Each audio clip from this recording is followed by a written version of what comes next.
human being has died. To accompany him on his so-called last journey in a dignified manner is among the great achievements of our civilization.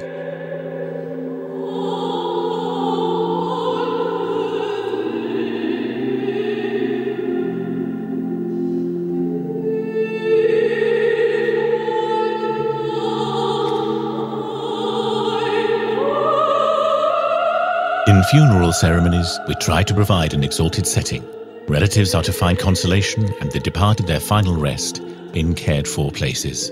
Unfortunately, however, in some cases these efforts to dignify man's departure are restricted to the cemetery area. What happens before that? If a man dying in an intensive care unit no longer has any measurable brain functions, is he then really dead already? Breathing and a heartbeat used to be regarded as dependable signs of life. In the era of medical apparatus, these body functions can also be artificially maintained. Most medical practitioners today believe in the criterion of so-called brain death. If the brain no longer works, the person is regarded as a corpse. This was started in the USA by a commission at Harvard Medical School.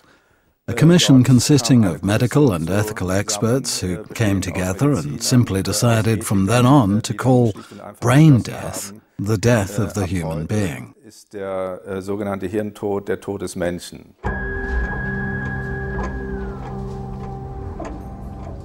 Brain death is therefore seen as determining the moment when organs may be taken from a person.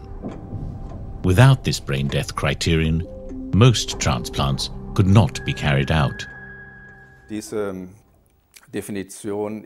definition of brain death was then spread around the world so that ultimately all medical practitioners involved in transplants would naturally be in agreement, with the intention or expectation that if brain death is taken as the death of the human being, there would be no criminal legal prosecution if one were then to transplant from people who were still alive.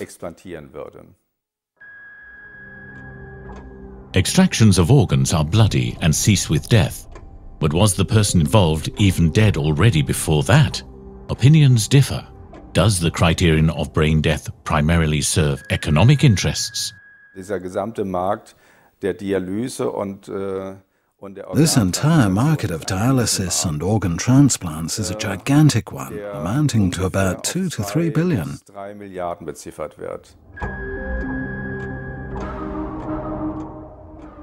When considering that we human beings are not mere machines, and if one understands the slow uncoupling of the soul, then the moment of death cannot depend only on the brain. In countries like Austria, Belgium and Spain, among other European countries, there is what is known as the opt-out solution.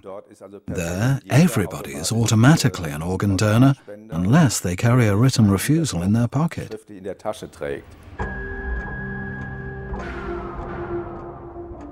The exact moment of the separation of the soul from the body cannot be discerned from external signs.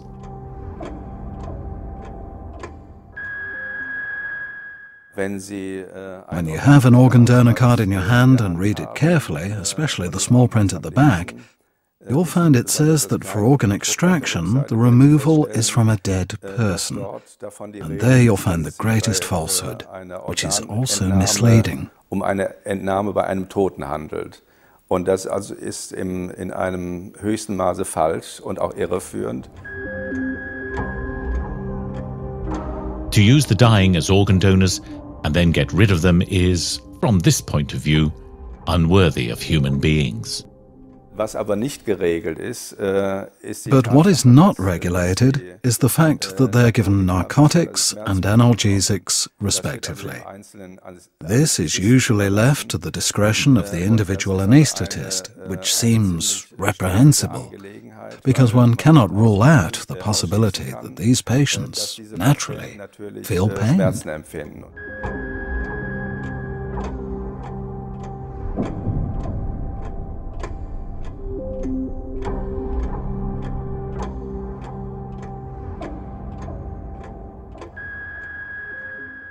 In my opinion, as soon as someone intends to issue an organ donor card, the issuer of this card is duty-bound to clarify all the implications of brain death diagnosis, as well as those of organ removal.